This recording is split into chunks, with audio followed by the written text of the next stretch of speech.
สบายดีเด้อตอนนี้เขาก็มาเล่นหนองยุงเมืองปากสันมาหาหมูมาเล่นหมูเพิ่นมีฟาร์มมีหยังก็ซื้อเพิ่นกระทานขันมาจาก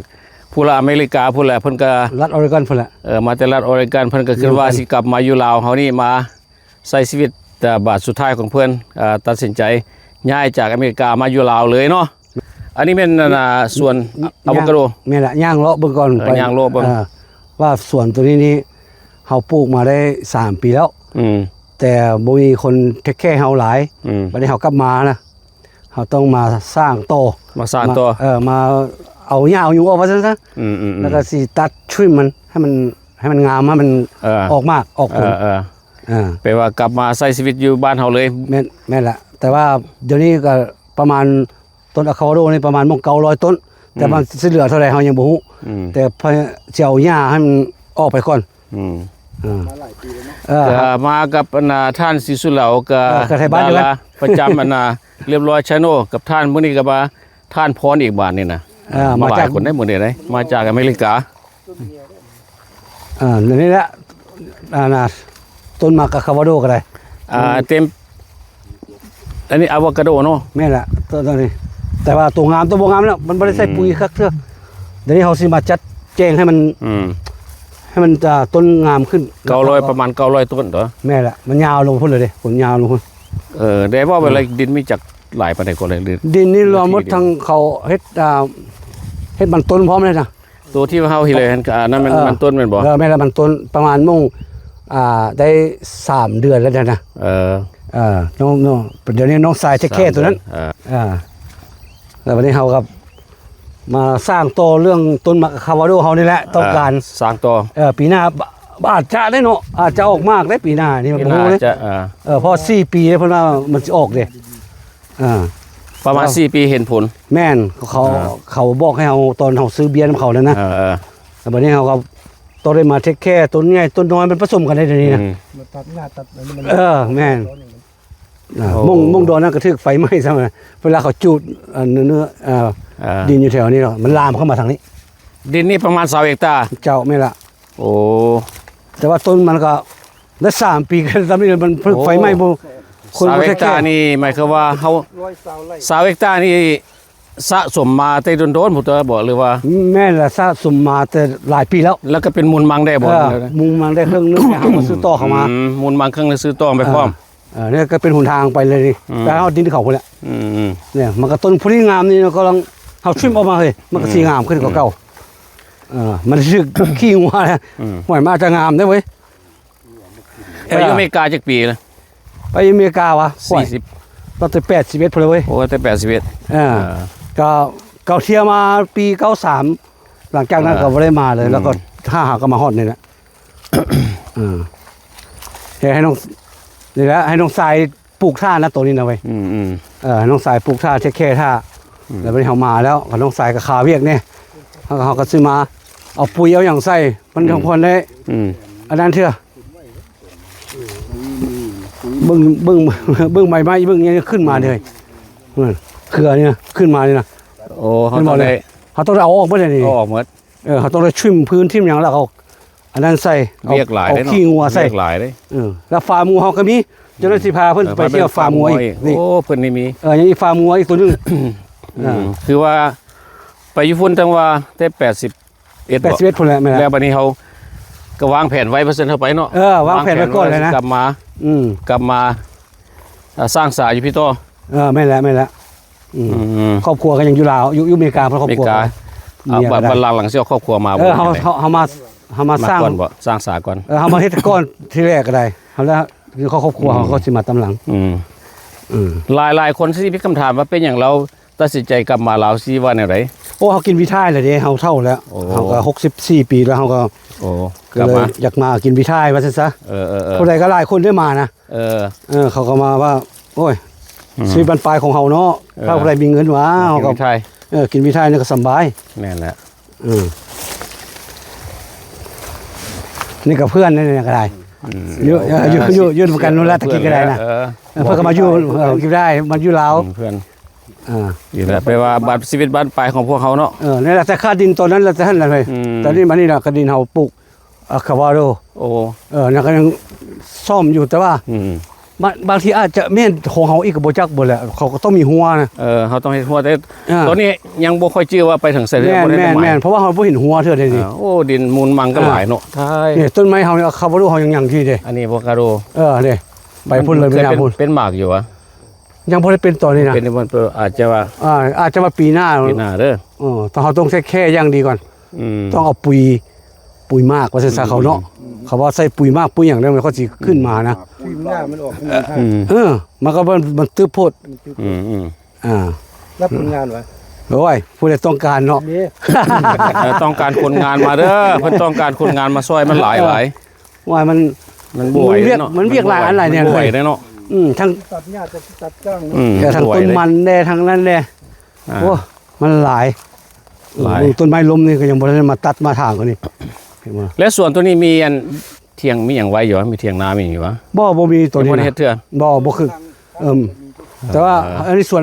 เป่าว่าง เปล่าวาง แต่อีกตัวส่วนหนึ่งตอนนั้นเรามีเงินมีซานแล้ว ปลูก ที่มีหัวอยู่ ปลูกกันนาอะโวคาโดโดยเฉพาะ ตัวนี้เขาปลูกเอาเขาไว้ก่อนตัวนี้ บ่ได้เอางัวหยังมาใส่ไว้ส่วนนี้ บ่ได้เอาหัว บ่มี มีส่วนหนึงอีกเขาเอาหัวไว้ตัวนั้น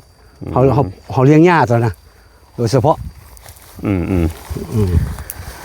โอ้แปลว่าวางแผนมานานแล้ว ใช่ไหม ว่าสิกลับมาใช้ชีวิตอยู่ลาว แม่นแหละ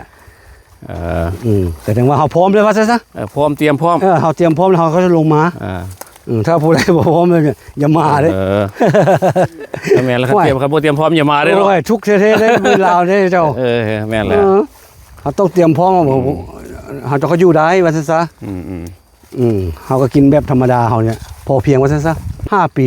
แล้ว 5 ปีเลยบ่ แล้วเขาปลูกมาคาวาโรนี่ได้3 ปีแล้วก่อนเขาคิดออกว่าโอ้ต้นปลูกมาคาวาโรไว้บางเทื่อมันได้มีมากมีอย่างนะถ้าทำเวลาพอได้ ง่าย กิน ตัว มัน อะ ซะ โวคาโดเขาบ่ได้เติมน้ำเติมหยังแต่ปล่อยไปธรรมชาติว่ะ ปล่อยธรรมชาตินะเขาบอก มันก็งามเนี่ยเนาะต้น เขาบ่ได้ใส่ท่อใส่อย่างนั้นเฮ้ยให้เอาน้องสายใส่เขาไปใส่ท่อมันก็สิงามมาเลยเว้ยแล้วเขาก็สิชิมต้นไม้นี่ชิมมันแล้วมันบ่ให้มันแตกบ่ให้มันนั่นนะบ่ให้มัน อันนั้นเป็นแผนการต่อไป งามันหลายแล้วเขาต้องตัดออกเพราะว่าให้มันลำเลียงอาหารเนี่ยมันโตขึ้นมาถึงนี้ได้เขาต้องได้ตัดที่หมดแล้วนะ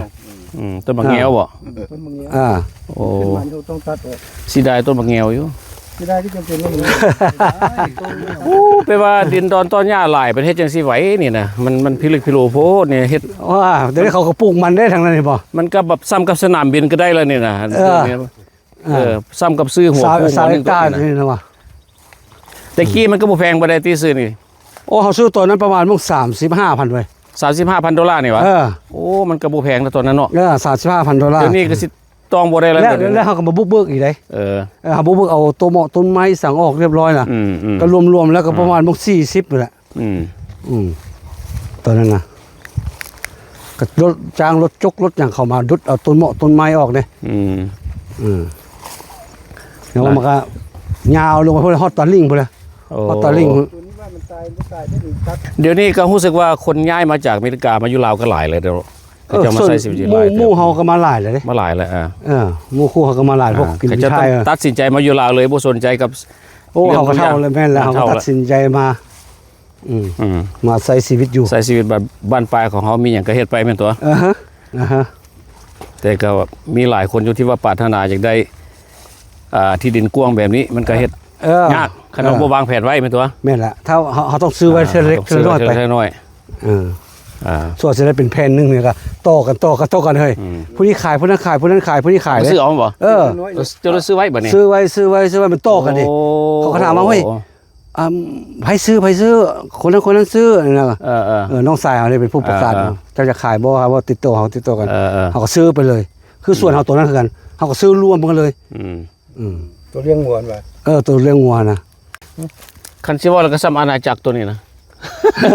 โอเคบริเวณนี้แม่นบ่ ตัวลงค่อยพุ่นละดินเฮานั้นลงค่อยพุ่นละ โอ้พูดว่าดินไปลงค่อยพุ่นเหรอถึงค่อยว่าดิน จะลงค่อยพุ่นละ โอ้ ก็เริ่มเครื่องออกก็ได้น่ะขนาดว่าบดเลยนี่ถ้าว่าฮ้อนก็นี่ว่าตายแล้วนี่เอาไว้ พุ่นแล้ว แล้วมี ยะ โครงการเช่นอย่างใดหลังจากอะโวคาโดแล้วก็หมักมันต้นมีอย่างสิตึมอีกบ่อย่างวะ ยังสิแพลนบางทีอาจจะปลูกยางเฮ้ย ปลูกยางพารา เอ วะ อปลูกยางพาราเด้ โอ้ ต่อไปยางพารามันเป็นราคาเด้ เออ อันนั้นเขาส่วนยางเขา แต่ว่าเขาปลูก ส่วน ตำ ยาง หลัง เขา อือ 3 โอ้ เบื้องนี้ต้นอะคาวาโดโดยเฉพาะเลย พ นี่ วงพิลึกพิโลโพ แต่ว่าด้านนี้เขาสิปลูกยางแล้วจะต่อไปนี่บางทีปีหน้าเฮ้ย อืม ปีหน้าบางทีปีหน้าน่ะ พี่ เพราะเอาให้เขาเอามากกันเอามันออกก่อน อืม อืม ทุกอย่างเนาะครับ เออ เพราะมันเป็นราคาได้อย่างเด่น เออ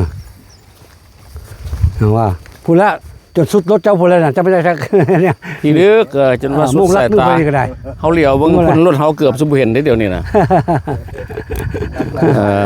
โอ้ดีใจน้ำดีใจน้ำ อ่า ที่เพิ่นเฮ็ดได้เนาะ โอ้ ยินดีนะ ขอบใจที่มุกมาทายมาบอกมา เนาะ ที่ว่าเขาเสื้อสิได้สำนีก็บ่ธรรมดาเนาะไปแต่ว่าบักหลายปีซื้อทอน โอ้หลาย หอม ปี กัน แท้ ได้ บ่สดสะท้อนเงินได้นะ ทอนกันได้เท่าเล็กเท่าน้อยก็มาโม้ซะนี่ตัว แม่น เออ เพราะว่าเขาอาศัยว่าชีวิตบ้านปลายของเขาว่าซะ อืม เขามาอยู่นี่มาอยู่ลาวนี่ อืม โอ้อยากกินหยังก็ได้กินเอาเว้ย เออ เขากินมื้อนึงแต่ก่อนเขาอยู่บ้านเขากินข้าวกับบ่แซ่บ อืม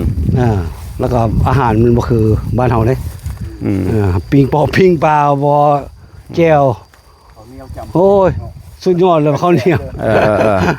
เออ เขากินมื้อนึง4-5 คาบพุ่นเด้ อาหารลาวก็อยู่อเมริกาเขากินอาหารลาวอยู่แล้วมาที่ก็ อาหาร ของสด ลาว เล อย ยู่แล้ว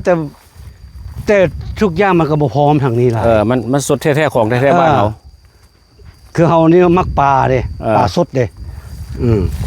มากินปลา แล้วก็ตำบักหุ่งว่าซะตลอดเลย หนีบ่ได้ตัว แล้วก็ หนีบ่ได้ตำบั แกงโน่มาให้อีกเลยแถวนี้เขามี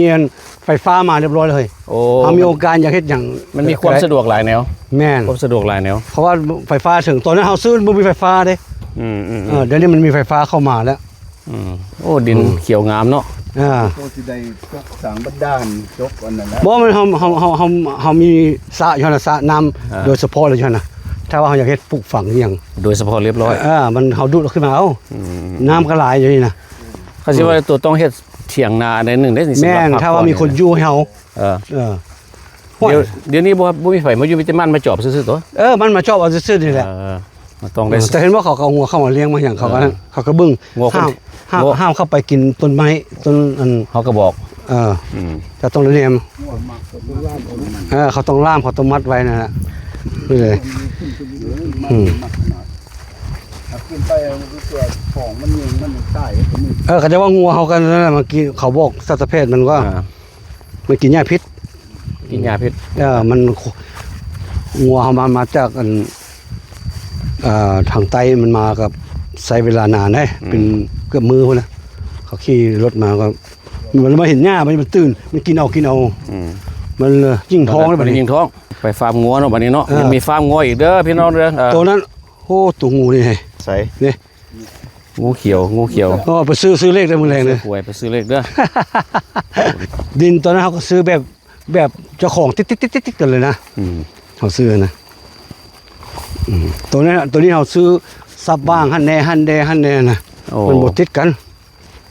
แต่ว่ามันกว้าง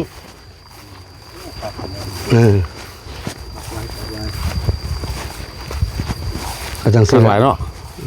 กันปุ๊บบ้านนี่ก็ มาทนานี่เส้นเป็นมาเลยมาทนานี่ เป็น สิ่งงามกว่านี้เหรอ อืม ข้อเสียสิ่งงามกว่านี้ดิต้นมักเอาขี้งัวขี้หยังใส่แล้วโอ้ยเพื่อขึ้นแล้วบัดนี้ มันยาวออกไปก่อน เอาหญ้าออกก่อนละเอาหญ้าออกเรียบร้อย ให้เขามาตัดหญ้าตัดยุง โอ้ยาหลายเนาะงัวมันก็มักเลยที่เนาะยาเนี่ยแบบ โอ้ สุดยอดเลยงัวเนาะ ถ้ามันเห็นนะพุ่นน่ะหัวเพิ่นเข้ามาในกินต้นมักอันนี้ของเพิ่นนี่ มาเด็ดไปให้อัน เพิ่นมีหลายฟาร์มบัดนี้เฮาสิไปฟาร์มที่2 สิไปฟาร์มที่2บัดนี้ อ่า ไปฟาร์มตัวงัว บัดนี้ติดตามเพิ่นสิพาไปเบิ่งอีกฟาร์มหนึง